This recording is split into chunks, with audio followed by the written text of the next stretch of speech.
Hello and welcome back to Art Masters with me, Mrs. Portilla. Today we'll be doing Abstract and Surreal Art by Joan Miro. What is abstract and surreal? You might have already learned, but I'm just going to cover it again. Surrealism is beyond real or even dreamlike. Abstract is unrealistic and often tries to evoke a mood. So we're going to work on being really creative today. The surrealists like to let their unconscious be released. What the heck does that mean? It just means instead of thinking about what you're drawing, you're just letting your hand move, and then you think about it in the second half.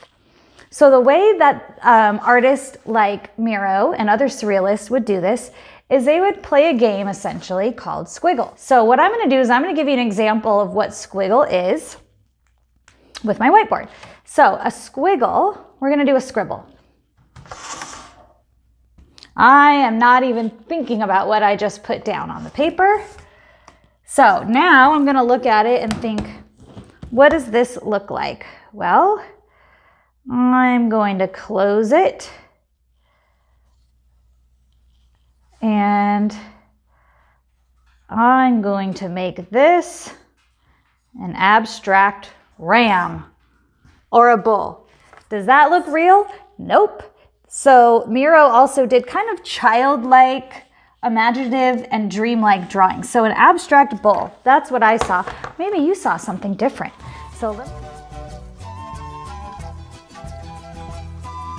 that's an abstract Christmas tree. So that's what squiggle is. Squiggle is we're going to be putting down any type of squiggly line, not thinking about it, not trying to be perfect, and then we're going to turn it into a really cool shape. So that's what we're going to be doing with Miro today. As you can see, his was abstract and he just used shape, color, and line. So get your supplies and let's get creative. So we're going to take our marker. I'm going to keep the cap on. That's right, I'm keeping the cap on. So just watch first, and I'm going to hold it loosely, and this is just practicing sketching. So I don't want to do a tiny line. I want to do a big line that goes across my paper. Let me show you an example of what we're going to do. We're doing this line in the background, and this is going to be where all of our shapes kind of stick to. So I'm going to take my pen, I'm holding it loosely, and I'm just going to start here. I'm making curvy lines, not thinking too much, and I'm going to end it. So go ahead, take your pen, keep the cap on, practice without the lid so you get that swooping motion all the way across the paper, and then draw your line with your marker. Now we're going to need our teacher and our assistant's help with our tempera powder. So if you look at the picture that Miro has in your classroom, you'll see that he has some texture on the background. Kind of gives your art some depth where it almost is starting to look three-dimensional, okay? Maybe not three-dimensional, but that there's a background and that there's something floating on top. We're just gonna tap a little bit. Tapping helps just to get it out. Just about that much across the paper. Not too much. And then we're going to take some tissue and I'm pressing down, and you see how I'm making round swirling motions? That helps it blend and look better. And if you notice, I am still leaving some white space in my background. So it's just kind of in the middle. And then once it's done, I'm gonna tap, tap, tap to get the rest of the chalk off. So go ahead and hopefully you have a helper or your teacher, and they're going to just put a little bit of this chalk on there, and then you're gonna rub it around, trying to leave some white space in the background. Nice.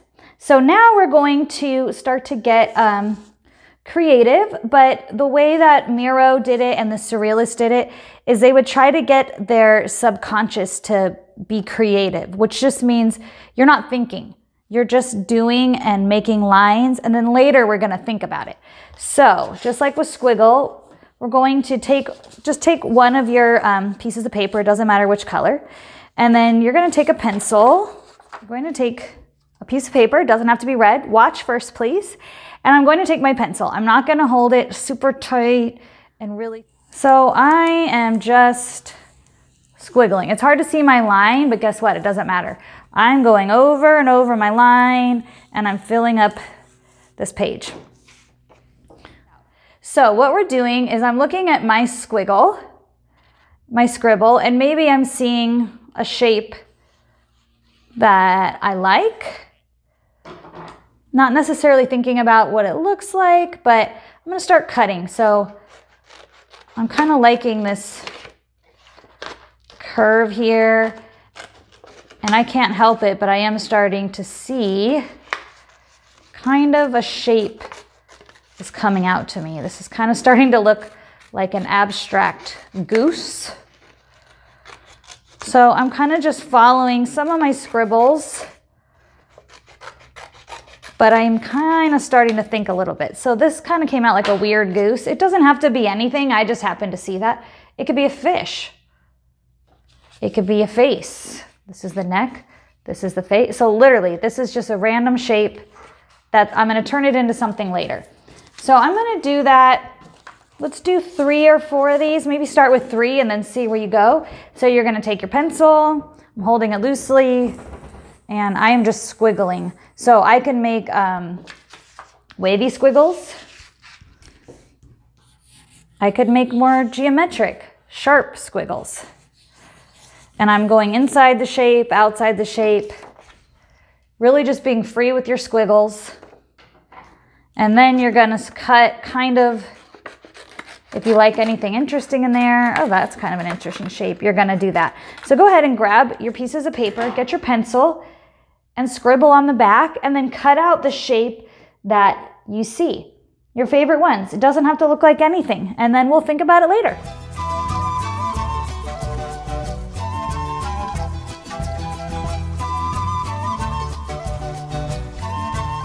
Okay, hopefully you guys have like 3, maybe 4 abstract shapes from your scribbles. So you're going to turn them scribble side down. Now I'm going to show you guys how to do a repeated shape. So I'm going to use my black, but you could use whatever color you want. If you want to use the yellow, the black, I happen to have a yellow piece left.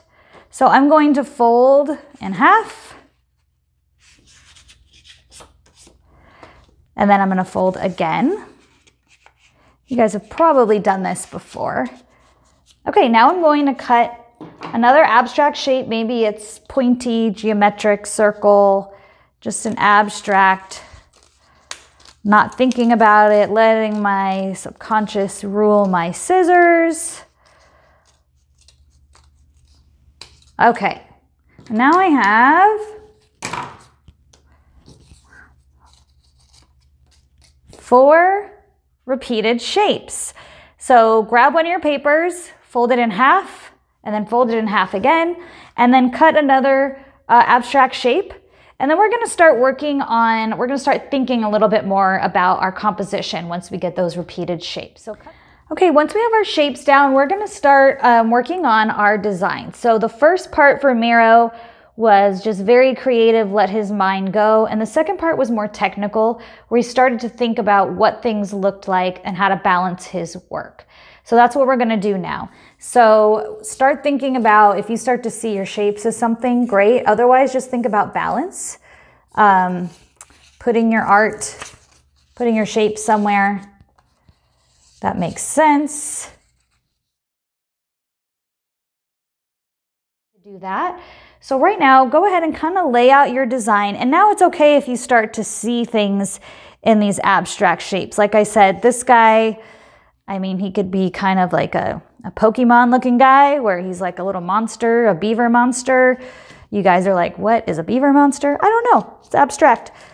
So just start to lay out, think about balance and line. If you need to add another shape, go ahead and do that, but we're still not gluing. This is our composition, laying things out. If you need to add a couple more shapes, that's fine. We do want to have a lot of negative space, so just think about balance and how to draw the eye to make this interesting.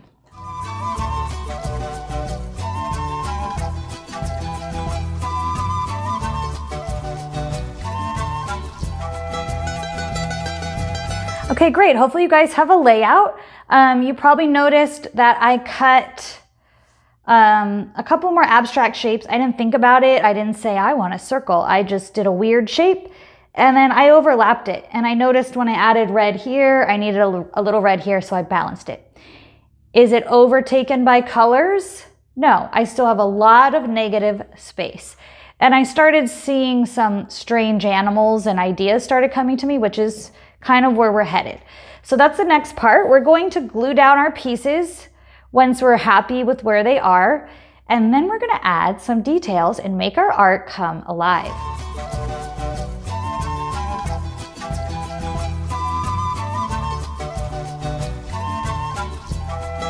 Okay, great job guys. Hopefully you have everything glued down and you're starting to see some little creatures come to you. Or maybe they're not creatures, maybe they're just abstract shapes. Mine are just starting to look like creatures.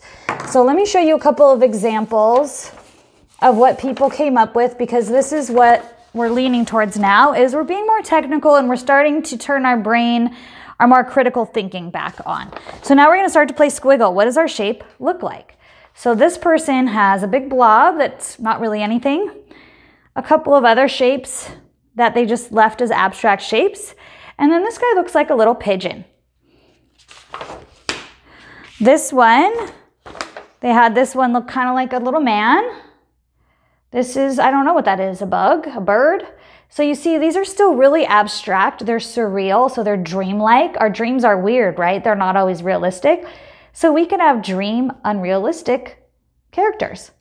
So watch how I'm gonna kind of turn mine into something, hopefully. And then you're gonna do the same. So remember, this is abstract. It does not have to be real. So I'm gonna turn this guy, like I said, he reminds me of like a little Pokemon guy.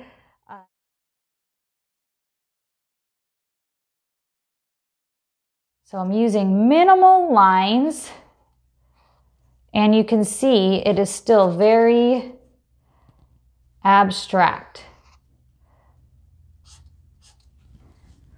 So go ahead and take your art, start being a little more critical thinking. What does this look like? It doesn't have to be an animal. It could just be a blob. It could be something like this, which is that a bird? Is it a bug? I don't know, but it's cute.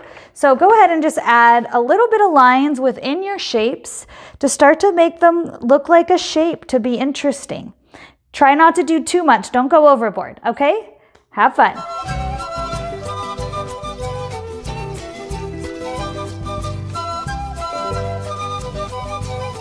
All right, great job everyone. Hopefully you're starting to have like an interesting, abstract, dreamlike piece of work. So now I'm just gonna add a little bit more line on the outside of my shapes, but I don't wanna go overboard. So you really kind of wanna be methodical. Now we're starting to think again.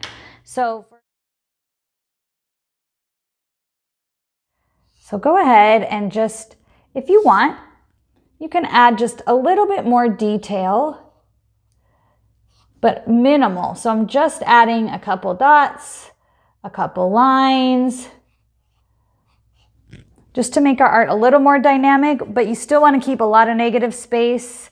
Once you have your work finalized, you're pretty happy with how it's looking, we are going to sign our name.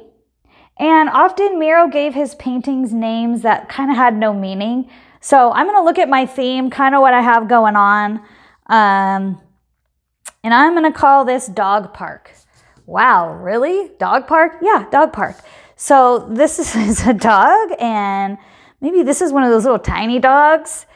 So I'm gonna call this Dog Park. Remember, it doesn't really have to make sense. Just kind of look at your theme and what you were going for, and then you're gonna sign your name. You could do it print or cursive.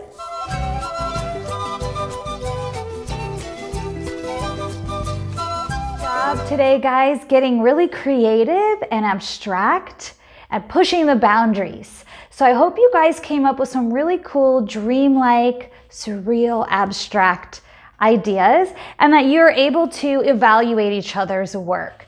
So some things we're gonna think about when we're evaluating is it balanced? Does everything look balanced? Even though it doesn't look real, it's still balanced with the colors and the shape and the line. And maybe we even got to put some texture for the background.